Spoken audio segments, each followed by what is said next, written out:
The Chronicles of the Wyrdwraith, penned by Scribe Aethelwulf of the Order of the Saffron Veil, with counsel of the Wizard Therm of Eldmoor, in the year of the shattered moon, the third turning day of the Black Forest, in the days when the sun did hang low o'er the crags of Eldmoor, casting shadows long and lean as death's own fingers.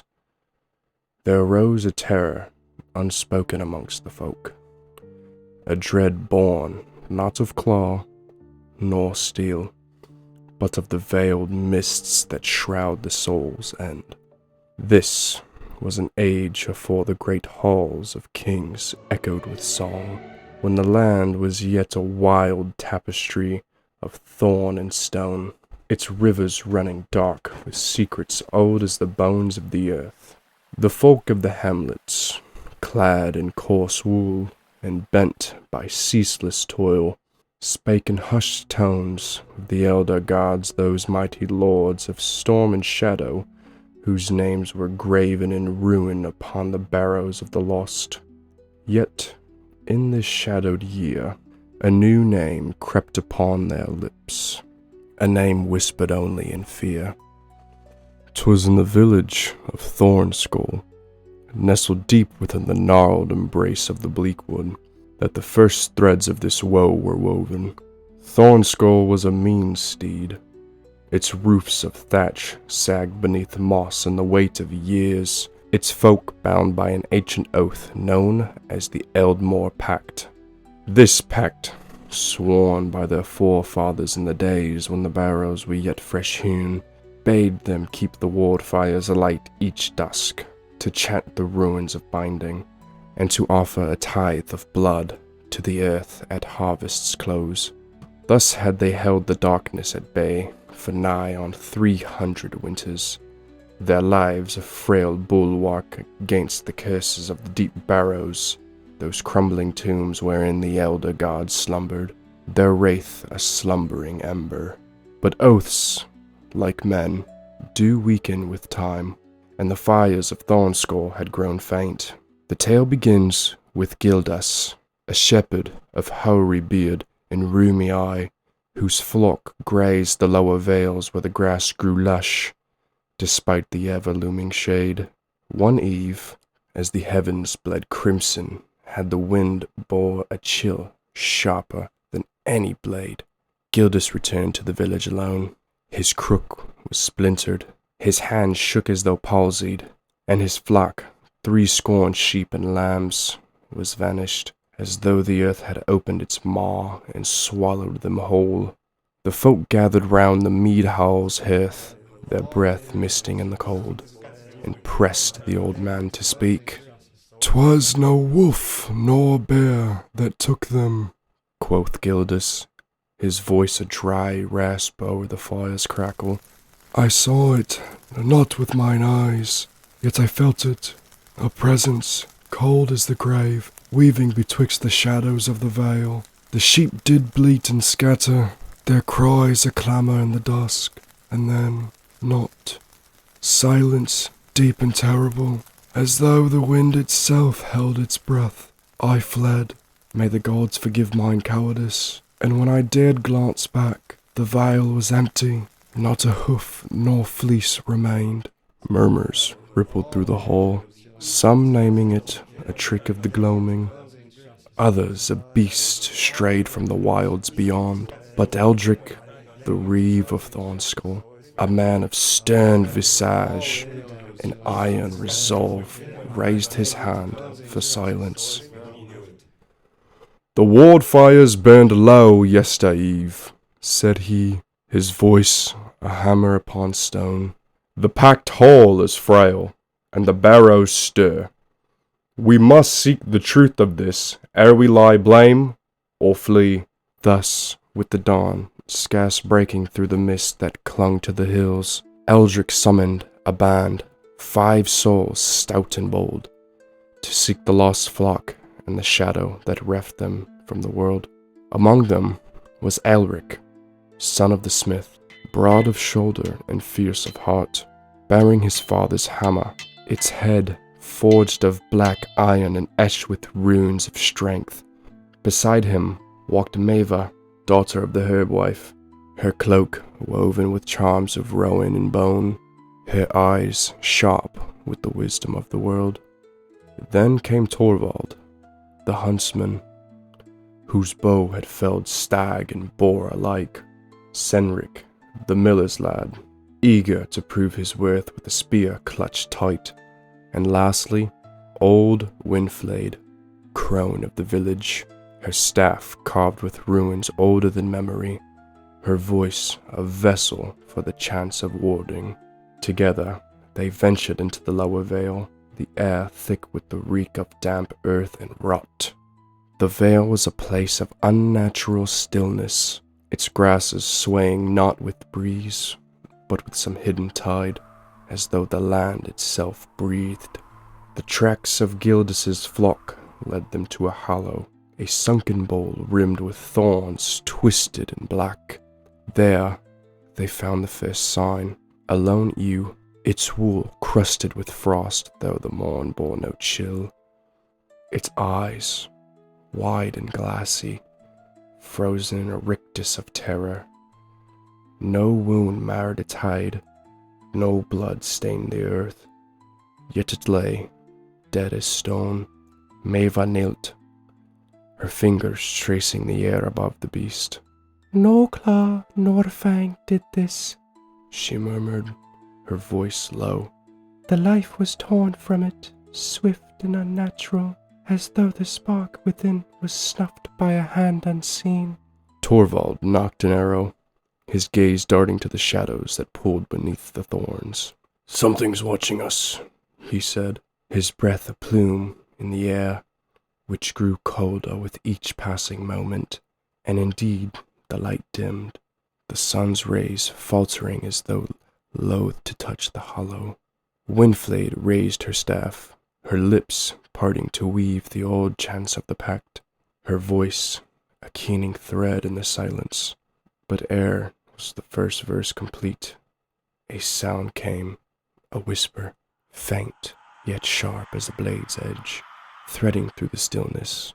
It spake no tongue they knew, yet its malice was a weight upon their souls, a promise of ruin that set their hearts to thundering. Then it came. From the shadows of the thorns it rose, not as a beast of flesh and sinew, but as a wisp of darkness given form.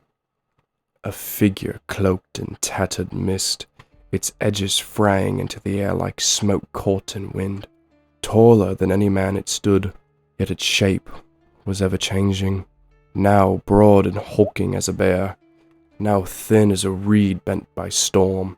No face could they discern, save for two hollows where eyes might dwell, glowing with a sickly green light that pierced the mind like a lance.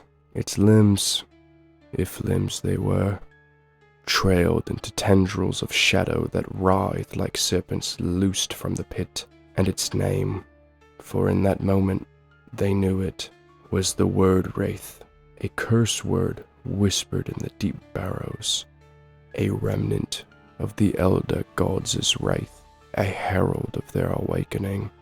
Cynric cried out, his spear clattering to the earth as he stumbled back. Torvald loosed his arrow, swift and true, but it passed through the Wyrdwraith as though through fog, striking the ground beyond with a dull thud. Eilric roared, swinging his hammer with the strength of the forge behind it, yet the iron met not, but a chill wind that numbed his hands to the bone. The creature moved, not with steps, but with a glide, its tendrils lashing forth like whips of night. They coiled round Cynric, and then in an instant his cries ceased, his body crumpled, his skin paling as though the blood fled his veins, his eyes staring blankly into the void. "Flee!" shouted Eldric, thrusting his torch toward the Wyrdwraith. The flame flared bright. The creature recoiled, its form wavering as though the light were a blade against its essence. Maeva seized the moment, drawing a vial of oil blessed by the sun's rays and steeped in rowan from her cloak. and casting it into the torch's blaze. The fire erupted, a wall of golden heat, and the Wyrdwraith shrieked, a sound that clawed at their minds, a wail of rage and ruin before it melted back into the shadows whence it came. The band fled, dragging Senric's limp form, their breath ragged and their hearts afire with dread. Back in Thornskull, they laid him afore the hearth, but no warmth returned to his flesh. His skin bore no mark, save a faint tracery of frost, and his eyes, like the ewes, stared blankly, the spark of life extinguished. Winflade wept, clutching her staff as though it might shield her from the truth. "The Wyrdwraith," she croaked, her voice trembling. "A herald of the Barrows, born of the elder god's malice. It feeds not on flesh, but on the spark within, leaving husks in its wake."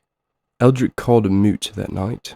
The village gathered in the mead hall, their faces pale in the flickering light of the hearth. "The pact is broken," he declared, his voice a thunderclap in the stillness. "The wardfires failed in the Barrow's wake. This Wyrdwraith is but the first of their vengeance, a shadow loosed upon us for our faltering." The folk murmured, some crying out to flee to the hills, others to spill blood in defiance. But Maeva stepped forth, her cloak rustling with charms, her voice steady as stone. "Fire drove it back," said she, "and the ruins weakened it. We must renew the pact with flame and chant, or all Eldmoor shall fall to this shadow." Thus began the labour. The folk felled trees from the bleak wood's edge, their axes ringing through the dusk, piling the timber high in the village square. Winflade taught them the chants anew, her voice joined by trembling tongues, the ruins of binding rising like smoke into the night. Maeva and Elric ventured to the river's head, where the waters ran pure beneath the crags, to gather herbs and craft oils blessed by the fleeting sun. The scribes of the Saffron Vale, those keepers of lore who dwell in the Tower of Gloomwatch, were summoned, their quills scratching parchment with tales of the Wyrdwraith, their warnings dire. And the wizard, Therm, a gaunt figure clad in robes of ash and amber, came from his hermitage, his staff aglow with ruins of power, to lend his craft to the warding. Days passed, and the Wyrdwraith returned not, though its presence lingered, a chill in the wind, a shadow at the edge of sight, a whisper in the dark. The folk laboured with favoured haste, their hands raw and their spirits frayed, for they knew the respite was but a pause in the storm. On the seventh night, beneath a moon shrouded in cloud, they lit the great pyre. Its flames leapt skyward, a beacon against the dark, and the folk sang until their throats bled, the chants of the pact, a shield woven of sound and will. The air thrummed with power, the ruins upon Winflade's staff glowing faintly, and Therm raised his own staff, calling forth a wind that fanned the flames higher. Then came the whisper once more, threading through the song like a needle through cloth, and the Wyrdwraith emerged, not from the veil, but from the very shadows of Thornskull, its hollow eyes fixed upon the gathered folk. It struck, swift, its tendrils snaking towards the weakest, a child, scarce 5 winters old, huddled by their mother's skirts.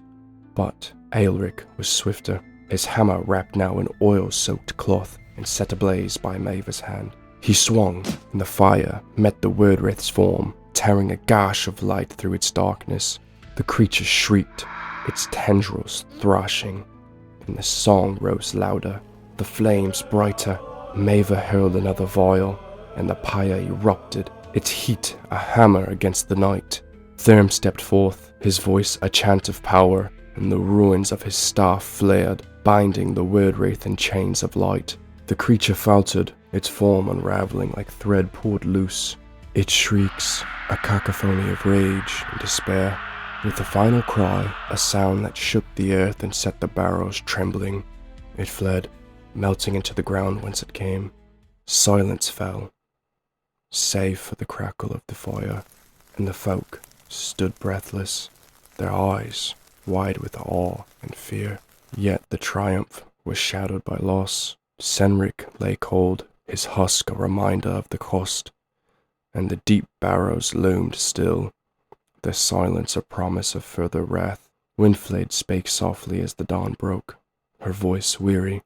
The Wyrdwraith is banished, but the barrows wake. Others will come, born of the elder god's malice and the breaking of the pact. We must hold fast, with fire and ruin, or all is lost. The scribes of the Saffron Vale recorded the tale, their parchment sealed with wax and sent to the Tower of Gloomwatch, a warning to all who dwell in Eldmoor. Thurm lingered, his gaze fixed upon the bleak wood, where the thorns grew thick and the wind whispered still. The Wyrdwraith is but the first, said he, his voice a murmur. The elder gods stir, and their shadows lengthen. The pact must be forged anew, or the land shall drown in night. And so the folk of Thornskull vowed to keep the fires burning each dusk, their chance a bulwark against the dark. But in the depths of the bleak wood, where the earth trembled faintly and the barrows sighed, the next terror waited. A shadow, coiled and patient, its name yet unspoken.